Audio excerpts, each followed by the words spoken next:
Lo so che sei lì. Vieni pure. Siediti accanto a me.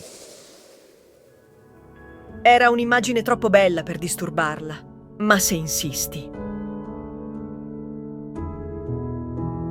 Gli altri si preoccuperanno se stiamo via troppo a lungo. È meglio se torniamo. No, ti prego, rimaniamo qui ancora un po'.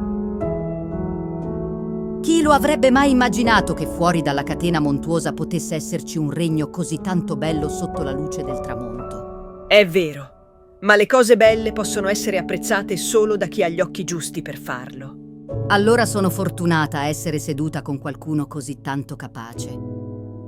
Ci sono cose però che si possono ammirare solo da vicino. Cose tanto belle che è come cascarci dentro.